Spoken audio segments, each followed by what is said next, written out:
Hello, everyone. Welcome. And today I have a special guest. Our coach, Todd, is here, and he is one of our holistic neurogrowth success coach. Todd, I don't know if you've been watching with our coaches and myself, but we always start with being here and now. It's important, right? Yes. Yes, I know you practice this as well. Me too. Why is it so important, Todd, to be here and now? Why not in the past? Why not in the future?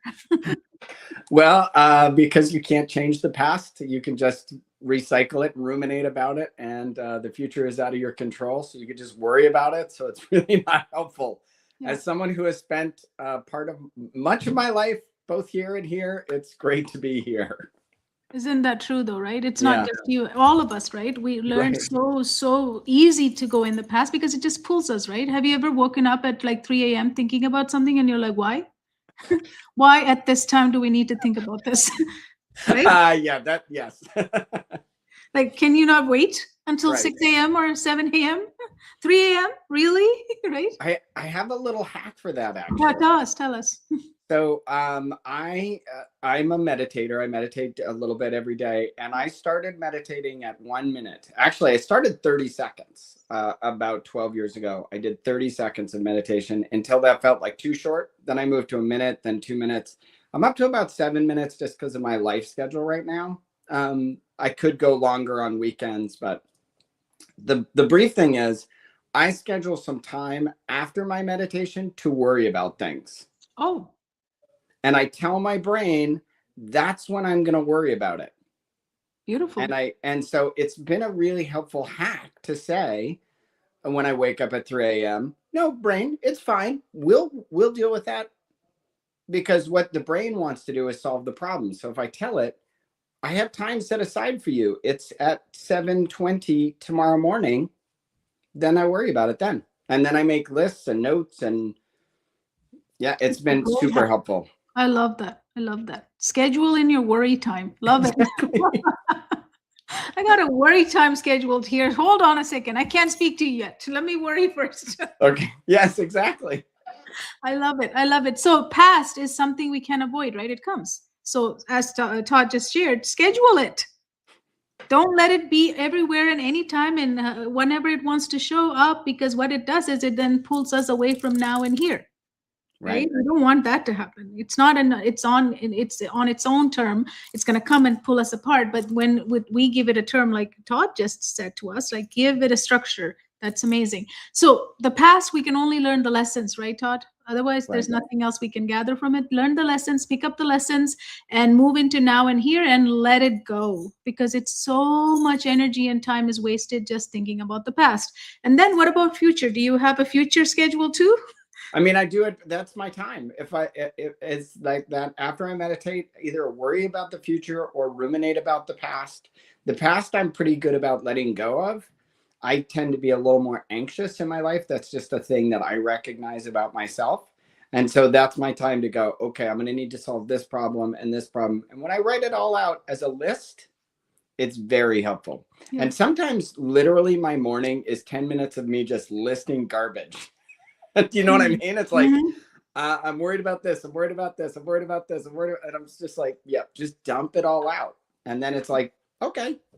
Yeah. What does that do to you then, the anxiety, when you dump it?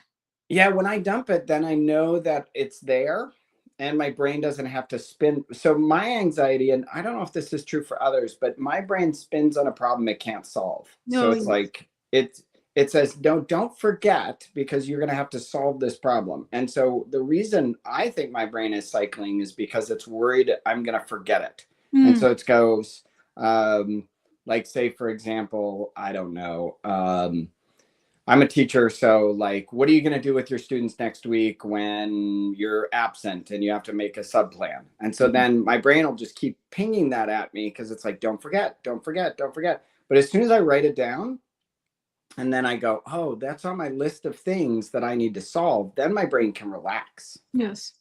Yeah. You gave it a form for it to come down. Yeah. So, but what most of us do, I don't know if you did this too, but we project our past, right? We, like, I remember you did this last time, you should have not. And then we project that onto the future. And then we try to be so anxious about the future and then think all the what if worst situations that can happen. Right. So that's a problem, because that's create anxiety. That's Right. the call for anxiety, because now we are planning something that full of uncertainty. Right. Exactly. So again, that's a lot of energy and time producing, recreating and reproducing something that happened from the past into the future. Why would we want a future to be our past? Yeah. Why? But Right? but that's how the brain works, right? So things are stored, to get kind of technical for a minute, things are stored in the amygdala. And the Yeah. amygdala's job is to say snake, right? You see a thing that could be a snake or tiger or whatever. Yeah. And so your amygdala goes like, ooh, okay, warning, warning, warning, warning, warning. And in the modern world, we get worried about all these things, but our brain, our amygdala, is thousands of years old. And Yes. it doesn't know the difference between I have to give a presentation tomorrow and I'm being attacked by a lion. Yes. That's the same thing, right? Yeah. And so that's the whole job of the amygdala. And so if I can kind of like relax it down and say, I'm going to take care of this, then my amygdala can like let that go. At least that works for me. Yeah, no, it makes sense, right? Because you've now put it into a container instead of being out of control and, Right. and Right. hijacking every moment of our life. Now it's got a place for it, right? It settles. It settles. Right. So the future, only thing we can do with the future is we all have a future waiting for us. We can't create it from what we know from the past. We just have to allow it to come to us because it's there. And we have to bless it, and we just have to release it instead of thinking about it with, oh, everything I know, this is what's going to happen, because we don't know everything, right? There's so many parts we don't know yet. So why not let the future bring us whatever is new to us instead of creating it with the past projections? So let go of the future, like release it and let go of the past. Now you have both of your hands to bring yourself now and here. And this is the only moment we all have, each of us have. And this is the place you can learn. You may be an adult, you still are learning, right? Everyone is learning. We never stop learning until our last breath. So you're learning, and this is the place you can live and enjoy, and this is the place you can lead, not just yourself but others in your life. We're all leaders. I'm leading myself, Todd is leading himself and his family, right? We are always leading, not just politicians are. We are leading too, our lives and our the people that we take care of. And as a teacher, you're leading too, right, Todd? In your classroom, you're a leader for your students. As a teacher, as a parent, Yes, husband, wife, partners. We're always leading. So this is the only place that's possible. So now I'm going to ask you, Todd, what do you do besides, with our thoughts and how you have explained, you put it down on a list. If there's anything that's a worry time you have set up, what else can you do to bring ourselves here and now? Is there anything else you do? Yeah. I mean, I do a lot of things. Like I breathe. I love either a 4x4 breath where I'm breathing in for 4, holding for 4, breathing out for 4. Sometimes if I'm super anxious, then I'll breathe out longer. So I'll do like a 4x6. So I might hold and breathe out for 6 and hold for 4. That helps to bring me into that space. There's a great t-shirt or a great saying, right? In England, they have mind the gap, which was their thing so they don't get in the subway and you fall through the between. Oh. I don't know if you know this, but that is one of the mantras I have for myself. And for me, that means, is there a pause place between what happens and how I react to it? And when I'm in that really excellent space, when I'm fed, when I'm had enough sleep and I'm feeling pretty good, then I can really pause in that moment before I react. Yes. And what's interesting to me is people don't expect that. When I'm out in the world, sometimes if I'm interacting with kids, because as I said, I'm a teacher, I teach 3rd and 4th grade, or parents or other adults, something may happen. And I actually pause for a sec. And it's funny, it throws people off a little bit. They're like, are you going to respond? What do you think? What are you doing? What do you think? And I'm like, one moment. and but I find if I can do that, if I can find that space, then my reactions, I'm really good at it when it's not my own family. Isn't that true? Like my own family, like, ooh, that's the hardest place to make that pause. So is that because they they won't listen, or it's just Oh, it's just my own emotions, right? It's yeah. just like they're the people nearest and dearest to me. So when my daughter comes to me with something or my partner comes to me with something, then I'm like, oh, solve now, like that. Oh It's yeah. much more tense, right? If it's a kid, a student coming at me, oh, Todd, in my school, everyone calls everybody by their first name. So even when the kids come to me, they go, Todd, Todd, Todd, there's a spider. And I can go, oh, okay. And like hit that pause. It's beautiful though with because you never reacted, so they're gonna also be calm. Mm-hmm. Right? That's why Yep. there's it's a good thing. Yep. Yep. So which one do you want to do to breathing? Like, do you want to do the breathing, the four Yeah, four? let's do the breathing. Okay, so 4-4. Yeah, let's do it. You want to lead us? Sure. Okay, perfect. So I'm going to start with an in breath for 4, and I'm going to use my fingers so I can do it with everybody. So Okay, here we go.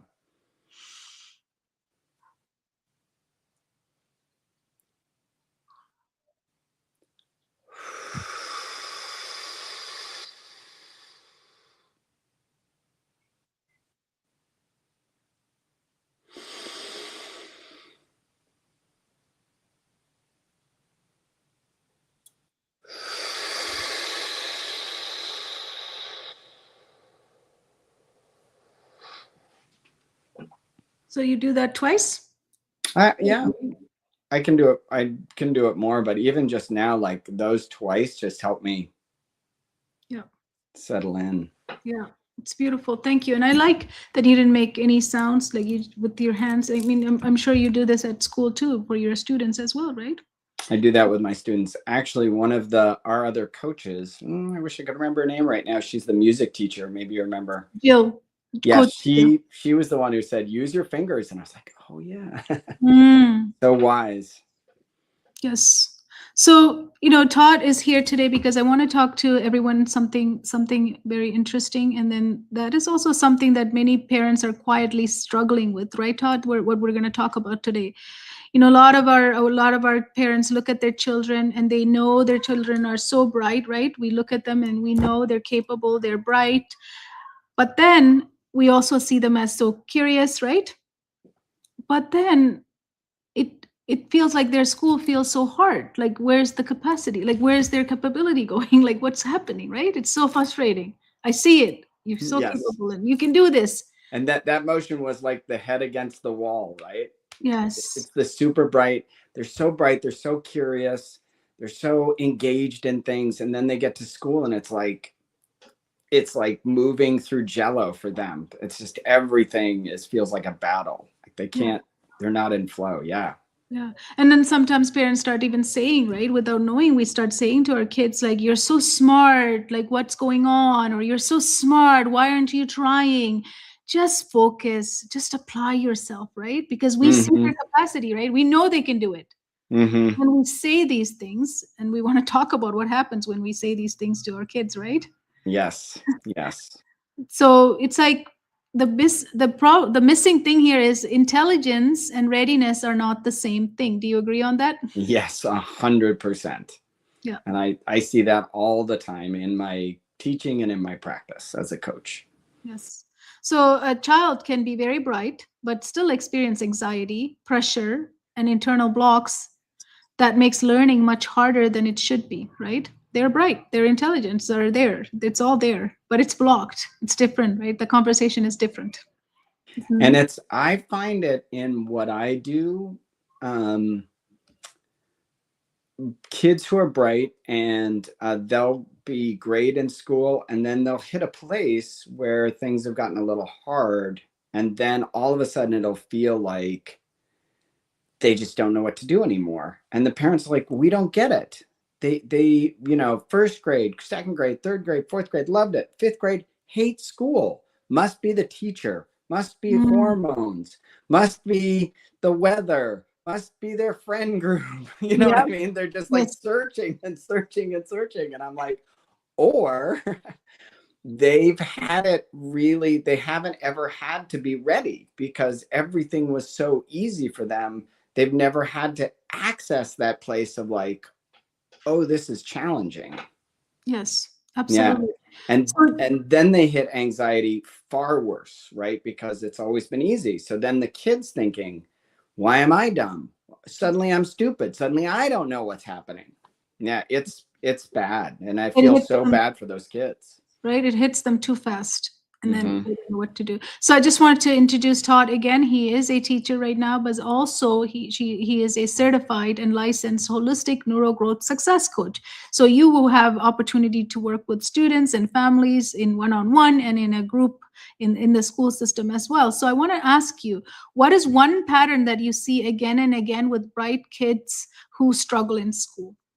That's that pattern. I see this pattern of like things have been fairly easy. Hmm. It's almost like they've skated through to a certain level, and it's different for lots of kids, right? And they'll hit some point where something becomes challenging for them. And because that challenge is new, right? A kid who might have struggled from first grade to hit that challenge point when they were like 6 or 7, but someone who maybe has never hit that challenge point hits it at 9 or 10 or 11, and they develop a deep anxiety right there, a sense of like their competence feels down, so their sense of worth goes down, and all of a sudden they hate school, is what I'll see. Or they'll say this is boring. And I love telling my students I'm a translator of kid to English.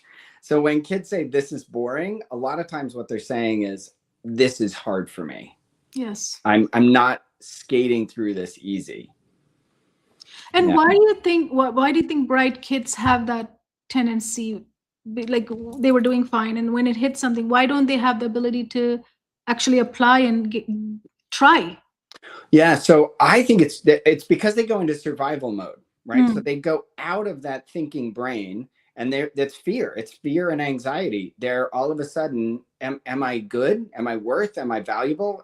I thought I was smart, and they hit that hard thing, and then that sense of identity almost gets shattered at that moment.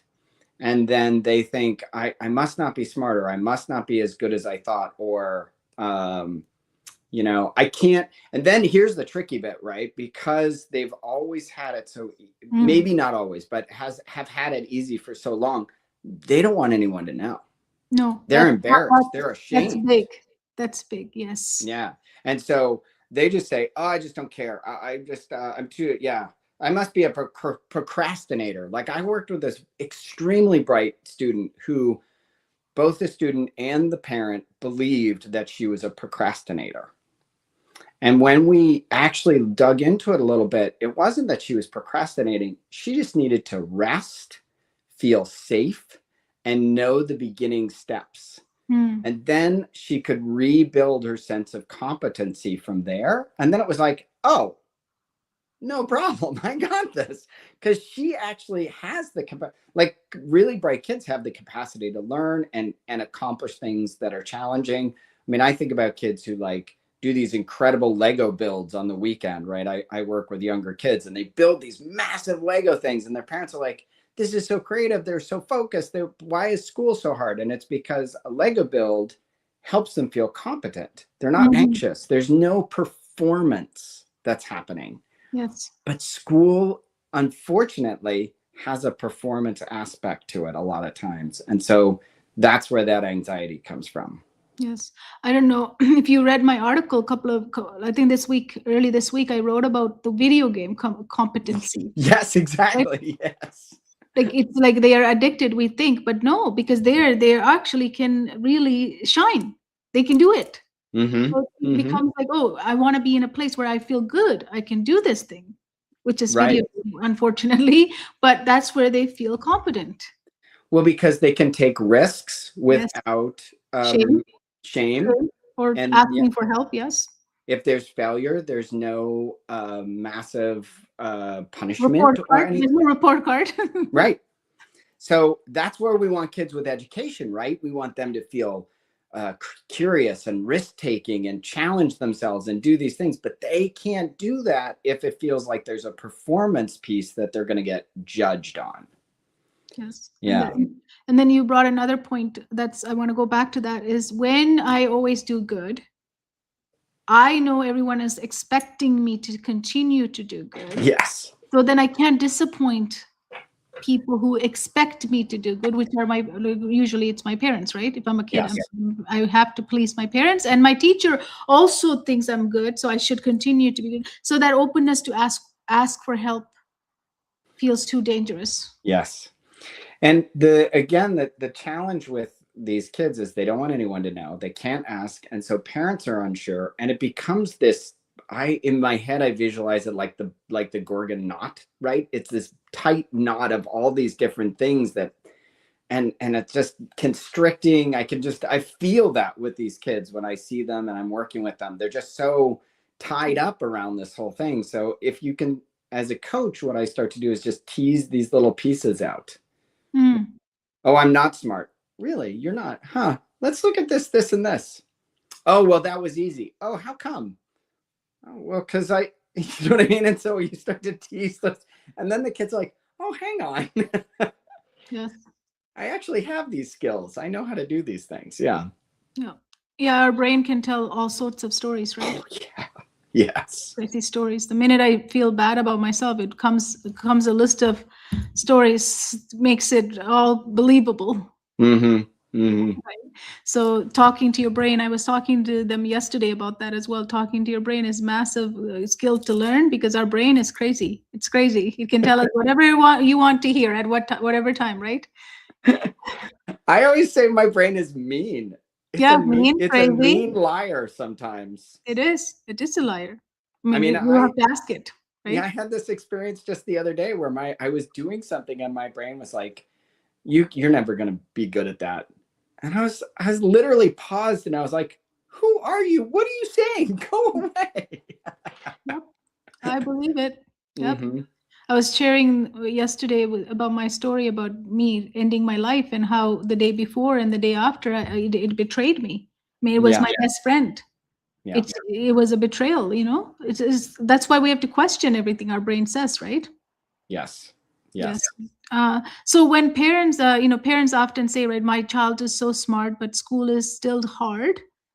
What do you think is happening underneath that? It's definitely one of those blocks. It's like it's an anxiety block or a planning block. I mean, it can be more than one, right? But I often see that too. Like it's a piece of anxiety, or it's an unknowing of what the steps are. That can often be underneath.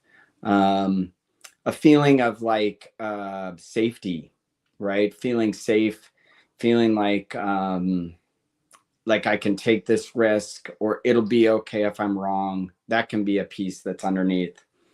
Those are some pretty common blocks.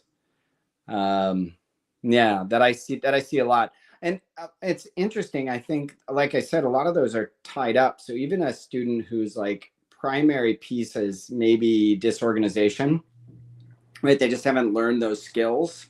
That can lead to a sense of I'm not very good, which then leads to fear and anxiety. And that's what I mean by that whole knot. You just have to start teasing those pieces out. Yes. Yeah. And also, I think the word smart, right? Talent and smart. Let's go to those two words. Now, if we tell our child as they're growing up, you're so smart, you're so smart, you're so smart, I think that identity becomes very, very hard to, when it does get hard, it actually really become a barrier. It's a big block. It's a big barrier for them, because now I'm smart. I was always labeled smart. Right. And what is smart? Smart is when things get hard, figuring out. Isn't that smart? Yeah. Yeah. Isn't that when a smart person should be, when it's the hardest time to go through something, we have to think like this, how do I solve this? That is smart. Not when things get hard, we shut down. That's not smart. Right. That's false smart, right? And then what is talent? We're always like, you're born with talent. What is it? Yeah. It's sort of like, growth mindset is such a big piece, and Carol Dweck's work around that's so important, right? That idea of like working hard at something. And I've seen that happen, right? Somebody who's very good at a specific thing, but isn't working hard. I've watched those hardworking students surpass them because they have that ability to dig in when it gets hard. Yeah. Um, I think also knowing how to do something and knowing how to learn versus I'm smart is way better. To like knowing, telling, like even when we're praising our kids, maybe saying that I love the way you did that. right. You're so smart, right? Because Right. the way I did it is the steps that I've taken. So I'm good at the steps I'm taking, right? That's Right. more powerful. Yeah. I used to do a little thing with my daughter when she was very small, and she would do a thing, and I'd say, you're really good at that. And then I'd say, do you know why you're good? And she'd go, why? And I'd say, practice. Mm. Yeah. Every time.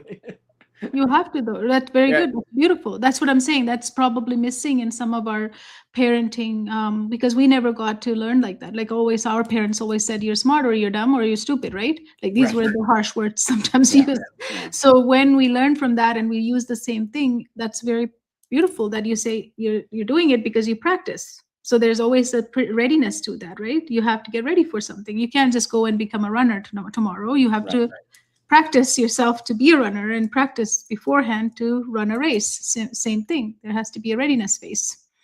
I believe it's really important as an educator to let my students in on that as well. Yeah. When I was in school, I was in special ed from about third grade through about fifth or sixth grade. I can't quite remember. It could have been sixth grade. And I tell my students this. I tell them, I really struggled with reading and writing as a student, especially handwriting and spelling. It would be maybe today what you might have called dysgraphia. Okay. But back when I was in school in the 80s, it was just couldn't read and write very well. But I tell my students, and I'm very upfront about it because I want them to know that, excellence, things like that, that's just doesn't just happen, right? You build toward a thing. And I tell them, like, when I make, if I'm writing, when I first meet my students and I'm writing on the board, I'll say to them, hey, what do you think about my handwriting? And they're super nice because it's not beautiful, but they'll say, oh, it looks pretty good. And I'll go, oh, you guys are really nice. But I work at this. I tell them I work at this all the time. And I really want them to know, because I think young kids, third and fourth graders, look at adults and just think, they've got it all together. They know how to do everything. And so I'm pretty upfront about, adults have to work at things as well to get better. Yeah. And I wasn't always born this way. Like I had my own difficulties, right? Knowing that would allow them to breathe. Like when we hear those, it's not like I need to hear someone is suffering or struggling, but when I hear, I just feel like, oh, I'm not alone. Right. I want them to feel that safety, that I see them, and especially those kids who are struggling in a specific area. I always say to them, oh yeah, I know I can empathize with you because I had those similar experiences as a kid. Yes, absolutely. Yeah. We might have answered this a little bit, but I want to go back to this. Why do bright students often experience more anxiety or pressure than other students? Yes, I think that's all because it hasn't been hard. They've built that identity. I'm smart. I'm a gifted kid. Don't get me started on gifted ed. I might have a hot take on it. But those kids will build that identity. And then when they hit that hard part, all of a sudden that shatters. And they think, I'm not smart. And then fear and anxiety and, shame lives in the darkness, and they don't want anybody to know they're struggling. So instead they say things like, I don't really care, or this is dumb, or, who cares if I'm good at math? Those kinds of things will happen. And it's all that sort of deflection away from, I'm anxious, I'm scared, am I still a good person? Oops. I think Todd has touched his control. He'll be back. But yes, being I'm smart, I should always know, is definitely puts an identity onto your children, right? And if they start doing that, as Todd was explaining, he's back. I saw you. I think you hit a button or something. But it's okay. It happens. Life is happening right now, so we'll just take it. That's so right. You were explaining, going back to, I was just starting to talk to them until you came back. I was just telling them that that identity is engraved. Right. It's Right. strong. It's strong. So It's go ahead so and strong. yeah. So yeah, when I'm coaching kids like that, we work on that piece of like, but that, I think that whole identity piece comes, so you've got to be aware and willing to look at the things you're struggling with. And so you have to feel safe first. Like that is so important. Yes. When I'm working with a student, they have to feel they're safe with me. They're safe with what we're doing. So a lot of times when I'm working with really bright students, I'll use the words experiment. Mm-hmm. Because that allows it to be like, we're not going to do a thing that maybe we're always going to do, or if it doesn't work, oh my gosh, we failed. And I'll say, let's try this experiment. What if we did blank for a week and checked in? And then that allows them to enter into this space from a sense of like, oh, maybe it'll work, maybe it won't. And that removes anxiety, lets them feel safe. And then a lot of times, we'll come back and go, oh, that worked. All right, well, let's keep going. Or that didn't work. And we'll go, okay, let's try this instead. Yes. I love that. Yeah. I love that. That's why I say life is a laboratory, right? Our life is a laboratory. So many variables are bombarding us all the time. So we need to treat it like it's a lab. What's next? What can I experiment with next, right? So that's good. That's perfect. So many bright kids look like they are procrastinating or avoiding work. What is really happening in those moments? Because procrastination, like you said, they shut down. It's a really good way of protecting ourselves is to procrastinate. Yes, because the brain's afraid that if I do, it could even be like, I just don't know where to start this thing. But a lot of times it's, what if I get it wrong? Or this might be hard, and that makes me feel uncomfortable because my identity is wrapped up with this idea that it's easy. And so procrastination happens. The other thing that can happen with a lot of bright kids is I find that they are scheduled, right? So their super school is there, and then they've got piano lessons or singing lessons or acting or dance or soccer or French or you know what I mean? And so sometimes a student who looks like they're really procrastinating or not getting their work done, I will say to them and their parents, when do they even have time? Because they're so scheduled. And so finding that can be a really challenging conversation, especially if you have a kid who loves all the things. But, I worked with a student who couldn't begin her homework until 8 o'clock at night. Mm-hmm. And she was an 8th grader. And so by 8 o'clock at night, she was fried. She was, had been to school, had spent some time with her friends, had gone to do all the different activities. And then 8 o'clock at night, she was like trying to sit down and do her homework. And she was really tired. And so working with her and her family, just even shifting to, could we start homework? Ooh, maybe back off from this one activity, start homework at 4 or 5. And then all of it, like very, very quickly, it was like, oh, that makes life a lot easier. Yep. Right. It's almost like we talked about, in some ways, it's funny, at the very beginning, we talked about how I schedule time to worry. Yes. This kid needed to schedule time to relax. She needed to give herself permission to relax. And it was hard. That was a family that was very connected with, we do a lot of great things. And it was amazing. Like they did amazing things. But she would disappear into a book the first moment she got, because there was very few moments in her life or her day or her week where she could just. So we scheduled that. Yeah, but a lot of time parents worry, right? That if I give my child a downtime, they might just be fooling around or just wasting, right? But reset is so important. Reset. Well, fooling around, frankly, for kids is really important. I think so too. Yeah. And being bored is very important too. Very important. Very important to be bored. Yeah, I have 3 kids, and when they're bored, I like to say, okay, good. And then oftentimes really fun things will happen when they get bored. Eventually something cool and amazing will form. And they're all teens and tweens now. So the other day I got home from a thing, my partner and I, and they were playing a game. And they just turned to us and said, "No adults allowed." Oh, And I was like, awesome. beautiful. And I came back because they were a little bored and they were just like, let's do this thing together. Beautiful. So yeah. Yeah, let them be bored. Yeah, yeah. We're afraid though. These days, sometimes parents are afraid for their kids to be bored. But no, that's Nope. good. That's good. Now, I cannot pass this question without talking about procrastination and bright kids wanting to be probably perfect. Right. Right. Because perfect and procrastination goes well hand in Yeah. hand, right? If I Right. can't get something perfect out of me, I'll might as well put it off as long as I can. Right. Yeah. That's that risk piece. They have to feel safe to be able to take that risk, I think.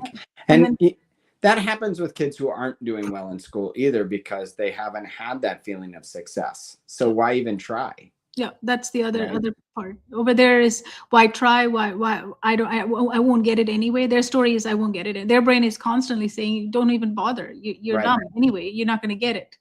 Right. But here in the bright kid side, it's the opposite. It's the other way around, right? You're so good if you do it, and if you don't do it perfect enough, people are going to know you're not that great anymore, or Right. you need some help, and that exposes my I'm so smart identity. Right. Right. Exactly. Both ways are harmful. Both Right. of them are harming in different ways, and our brain just needs some into this, and it'll create hundreds of stories around it to validate the point. So many stories. Yeah, so many stories. No, you're not. Yeah, just don't do it. You're smart, so just stay relax and just avoid this at this moment, right? And we as adults do it too. Of course, of I course. mean, you know, Should and we our do- stories are great because it's like, well, I have to do the dishes. yes. So that like phone call I need to make, or the appointment I need to make to figure this out, or that next move in my business, like I probably should do the dishes first, right? Because we get in those same loops. Yes. That's part of why I love working with kids, because I'm like, you know what? We're all in that same place. Like I can feel so much empathy for kids who are in that, because I'm like, yeah, me too. Yes, absolutely. So, what is one misunderstanding parents often have when their bright child or kid is struggles in school?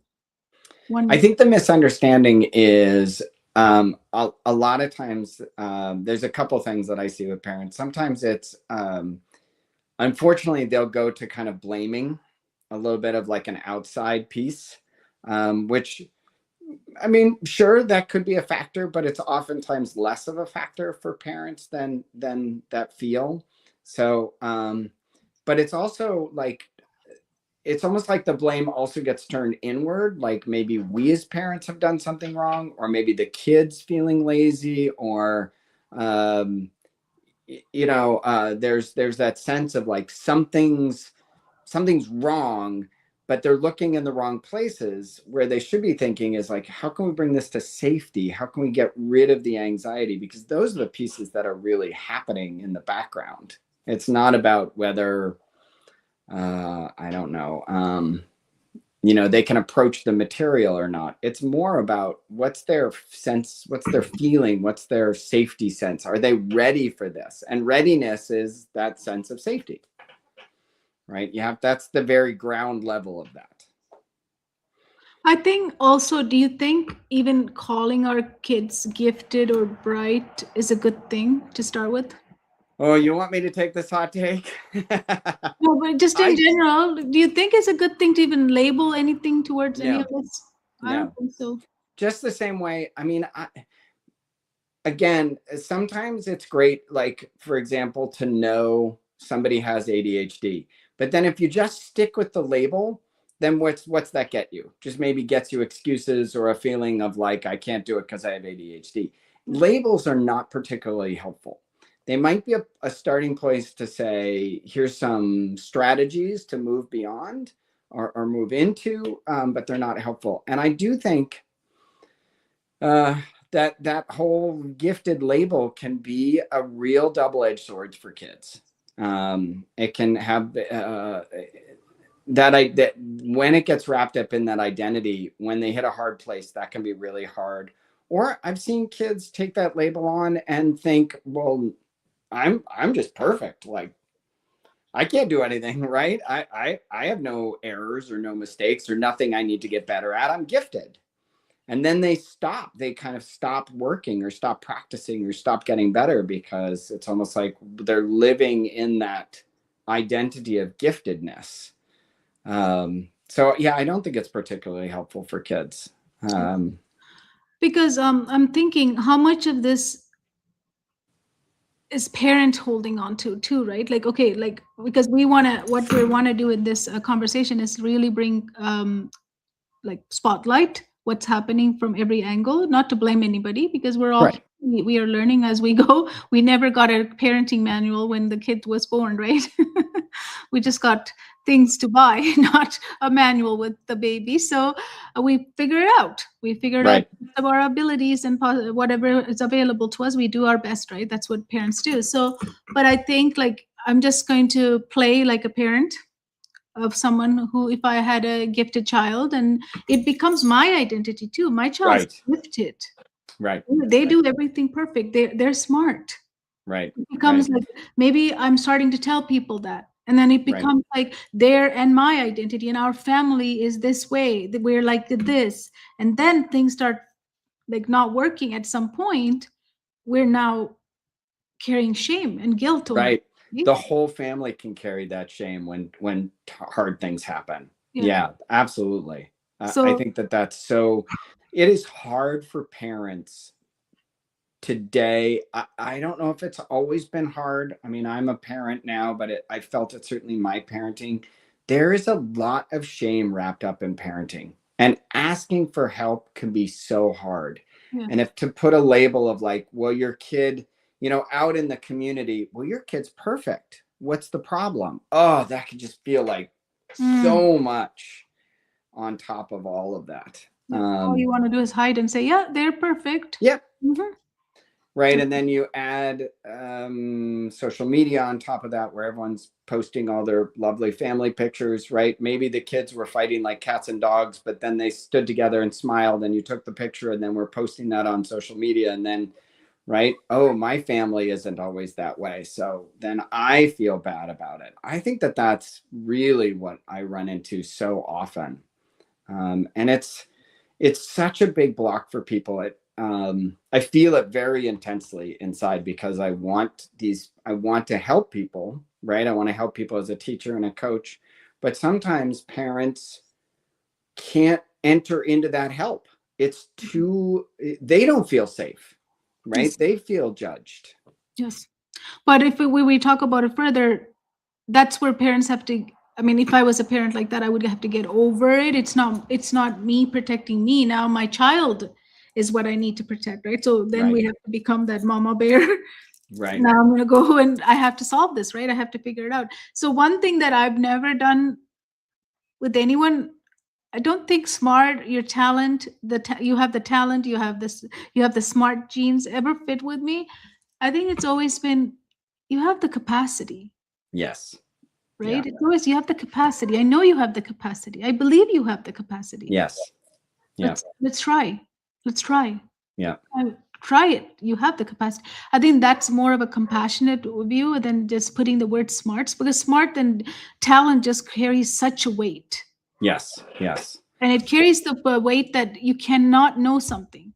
Do you Yes. understand what I mean? Like it carries the fact that if I'm smart, I should never be asking anybody anything because I'm smart. I Right. should be smart, right? Go ahead. Right. You're gonna I was add going to say, like, in a perfect world, we would say maybe we have the space to get this wrong. Yes. Yes. Yes. Wrong answers are good, right? Because Yeah. for wrong answer, how can I learn? Yeah. Like, I've always celebrated in math, as a math teacher, I've always celebrated wrong answers, and I would always ask, I'm so curious, how did you get this? Mm-hmm. And then comes a whole explanation. As the student going through the explanation, they catch their own mistake and they go, oh, I see what I just did over there. Oh, Mm-hmm. okay. But it's not wrong. You've got an answer, so you did something. Mm-hmm. You followed a process. So Mm-hmm. tell me what you did, right? So that's kind of what smart is, isn't it? I Being think so. smart. Yeah.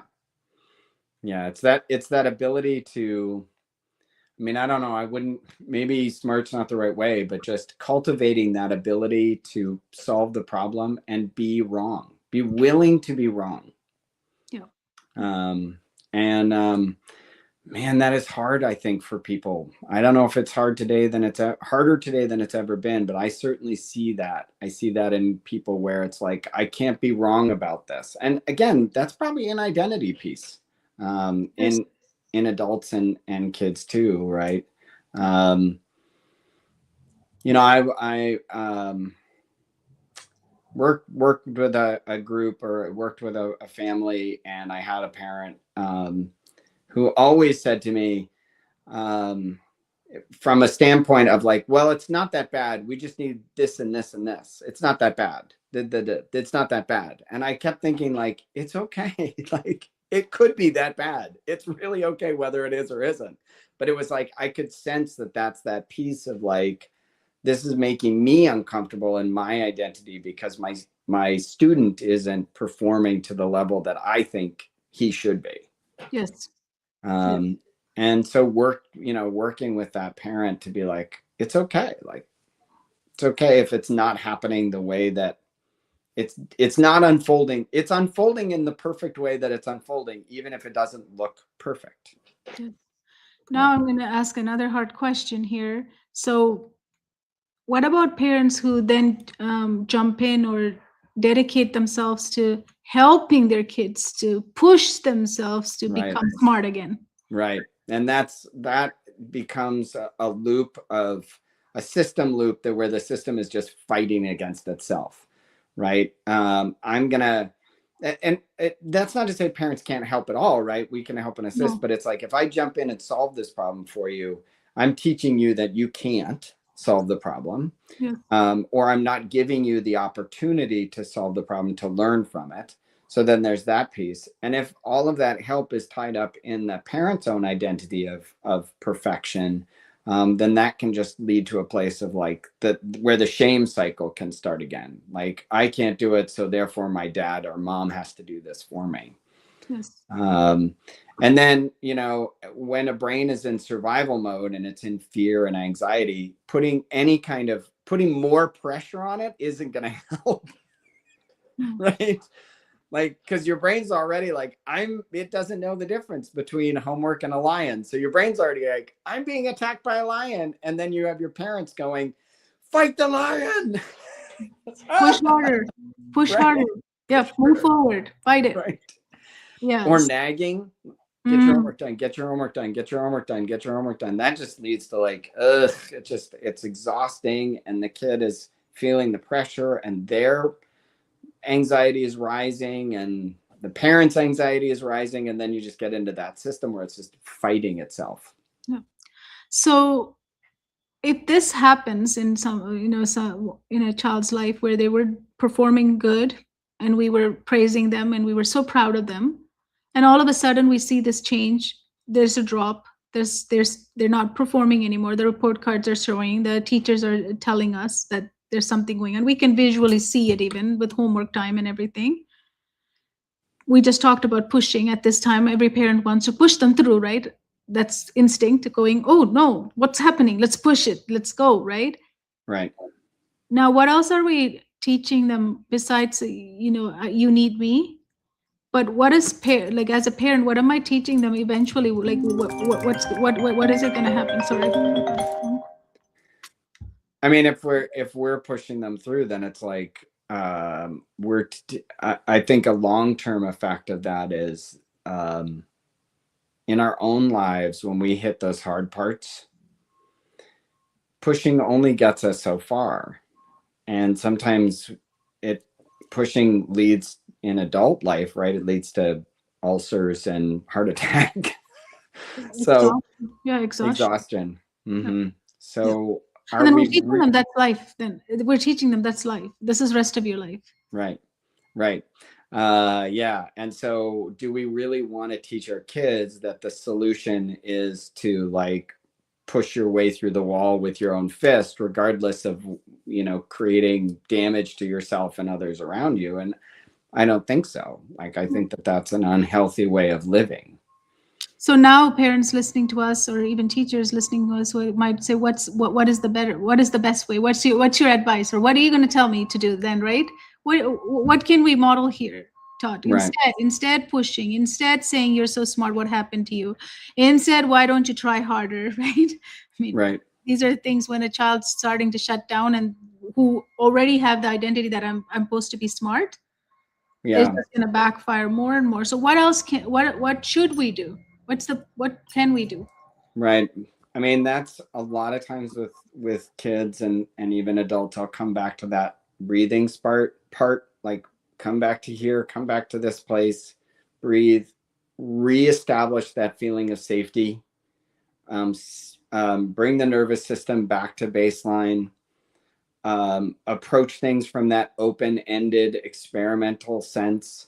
A lot of times with kids who are in that space, I come at it a little bit sideways, because I find if I come at it straight on, then that triggers all of those emotions. Like, oh, Todd needs to fix me because I'm not right. So instead, I come at it kind of sideways of like, hey, let's bring our nervous system down, or hey, I did this thing like where I breathe and I relax myself, and then it's not a quick, like there's no quick tip or trick, but it's about how do you help reestablish that safety again and reroute into that safety. Yeah, absolutely. Rebuilding that identity towards whatever that is, like that's far down. We have to like be able to be safe and feel like we're okay where we are, before we can rebuild into that identity of and then I'm going to say you have to rebuild that, right? It's not an identity of I'm gifted or I'm smart. It's an identity of I solve problems. I can do things. I can be my own agent in the world. Sometimes I'm working with very bright kids and they're like, what is this all for? Right. And I'll say, yeah, like, let's make our goal. Let's help you make your goal so you decide what it's all for. Yes, yes. There's no purpose. They don't see the purpose. Yes. Right. Yeah, because it's made by someone else, or we're just handing them their purpose. That won't stick for a long time, right? When it gets hard, if you don't know your own purpose, you're not going to make it. Mm-hmm. Yeah. So yeah, bringing in that safety, rerouting into safety, then building up your own purpose to this, so that a kid, instead of saying I'm smart, I'm gifted, actually says things like I work hard to solve problems. Yes. Or I take risks. I take healthy risks. Like that's the thing that I often will talk to kids about. How do you take some healthy risks on this? And I like talking about it that way, because sometimes teens and adults will hear risk and think, oh my gosh, like no, not that kind of risk. It's the healthy. How do I? In adults, it's akin to how do you turn the music loud and just dance around your kitchen, even though your kids are rolling their eyes at you. Mm-hmm, mm-hmm. Right? It's that kind of a risk. Yes. And then how about parents actually start rephrasing too some of the language, right? Instead of saying, you're smart, what happened to you? You were smart, what happened to you? You're supposed to be smart, or you are smart, what is happening to you? Yeah. You can start, even if you have done that in the past, you can start rephrasing it. I know you're trying hard. Right. Yeah. I know you're trying hard. That's okay to tell them, because that's what they want to hear. I mean, that's already happening in their heart. So might as well bring out what's happening. And it's okay to struggle. It's okay not to know. It's okay not to know. I don't always know everything. Right. It's okay for you to not to know, and it's okay for you to learn. It's okay for you to ask for help. Right. I like to say, I see you in some capacity to kids. Yes. Like, I see you really working at this. I see you struggling with this. Yes. I see your frustration. Yes. Label what's actually happening. So then the kid can go, oh, the student can just say, oh, okay. Yeah, I am frustrated. Sometimes they don't know. Yes. They're angry and they don't know. And I can say, yeah, I can see you're really frustrated about this. And then, oh, yeah, I am. And then just being recognized as, a person, that helps bring them into that place of safety. Yeah. So what is one small shift parents can make that can help bright learners regain confidence and flow again? I think it's just what we talked about, right? Labeling the struggle, labeling the taking away the idea of you're so smart or you're so gifted or I know you can do it. Even I know you can do it can feel like pressure. It can just be like, I see that this is hard for you. I see you're not getting this yet, and we're going to get it. We have the space to get this wrong. Yes. We have the space to be wrong about this, to do it wrong, to let's do an experiment. And if the experiment doesn't work, we know now that didn't work. Let's try something else. Yeah, I love that experiment. I live all my life like experiment. Yeah, don't we? It's better because then it's like I'm just experimenting with the new variable. Let's see what happens, right? In experiment in the laboratory, that's what we do to try to figure out a new combination. You have to say, okay, let me try this variable, and if it doesn't work, I will know. If it works, great. Right. It worked, right? So that's how parenting is too. Parenting is a lab. I mean, it's a little, I guess that's a tip or a trick to reframe failure, because a lot of times people think, oh, failure, we failed, or it's okay to let kids fail. But kids hear failure and think, oh my gosh, that's terrible. And so when I just say experiment, then it's like, oh, because an experiment, if the hypothesis is X and the experiment shows that that's not true, that's not failure. We've learned something. Yeah. Okay, that doesn't work. Or also we will know the why. It didn't work because of this. Maybe next time this, right? Also Right. comes with lots of insight. Yeah. Which is huge. Yeah. So you must have seen bright learners who were once overwhelmed and maybe even shut down, rediscover their confidence. What helped them get there? I do think it's that reframing of failure into safety and feeling like, it is okay not to have it right now. And removing it's interesting because it's not about like saying I don't have high expectations, but it's about removing the pressure piece to that and reframing from, can you get this right, to what can we try? How can we make movement, even small movement? The way the brain works is even small movement forward feels successful. Yes. So, a student who's really procrastinating or really feeling like overwhelmed, then maybe just do one thing or two things. And then that small movement forward, that's that tiny win. And then you build on those tiny wins. Oh yeah, you see when you did that yesterday and that was successful?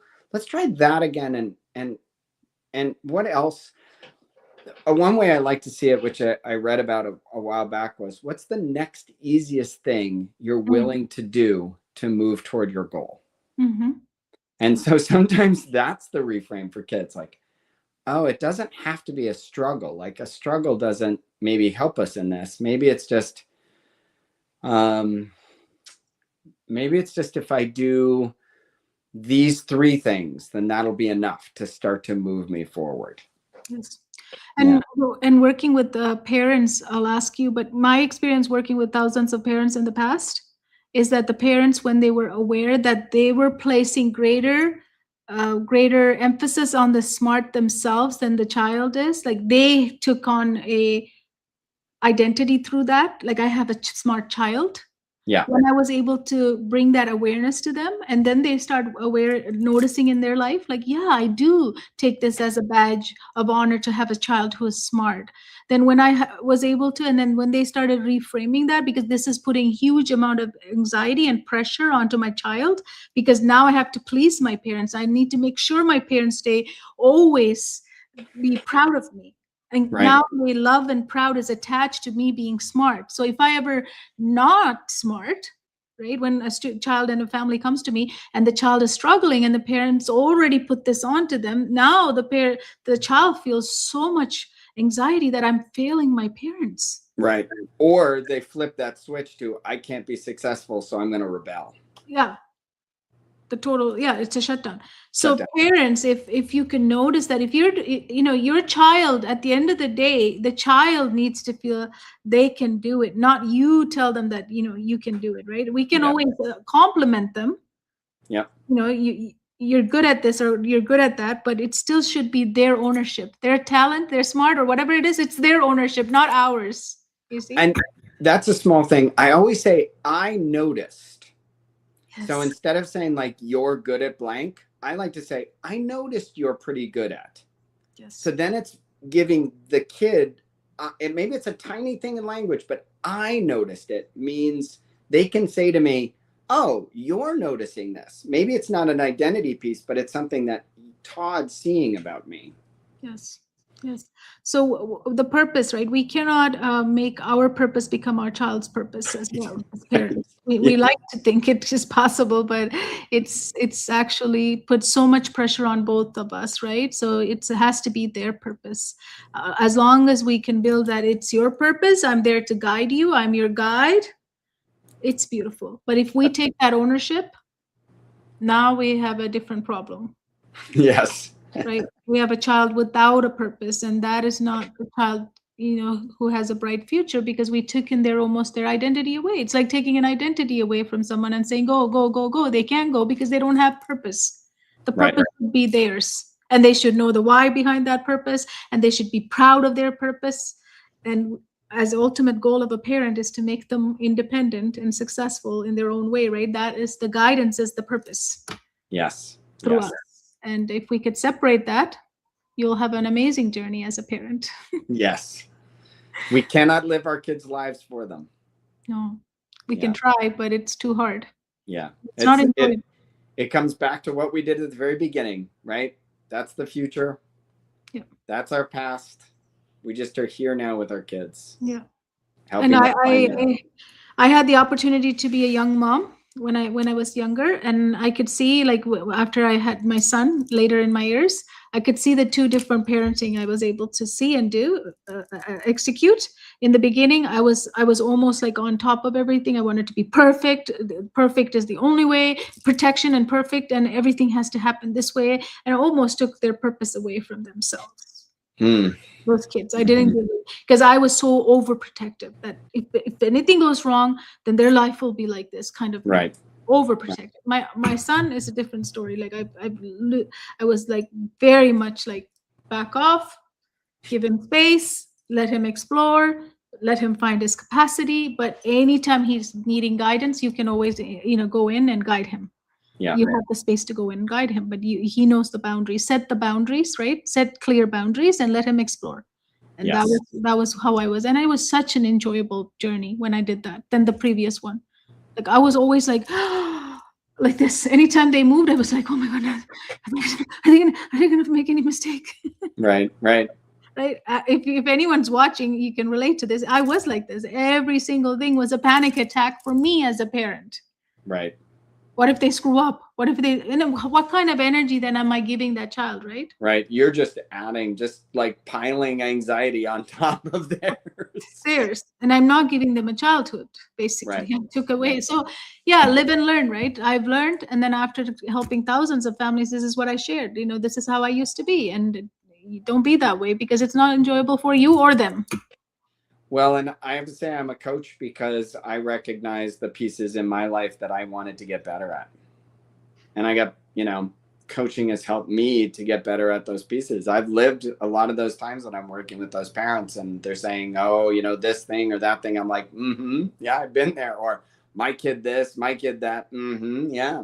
Like I felt those things. So it's, I think, as a coach, I work from that place of, like the mistakes I made in the past help inform me to be hopefully a little bit wiser about what I do now.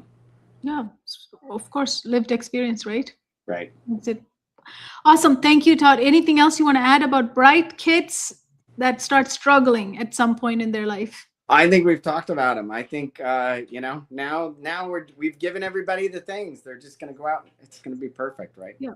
The best thing out of this conversation I am going to remember, and hopefully you'll remember, is that give the ownership to your child and then reframe, right? We talked about a lot of reframing, and then life is an experiment. Let them experiment and be the guide to experiment with them. And that's all we can do. So thank you so much, Todd, for coming in today. Thank you for sharing this. This is an important topic because it's almost overlooked. Yeah, I think so. So thank you so much for inviting me. I really appreciated it. And what a great hour. What a great conversation to have with you. Thank you. It was really great. Thank you, everyone, for watching. We'll see you tomorrow. Thank you so much. Bye.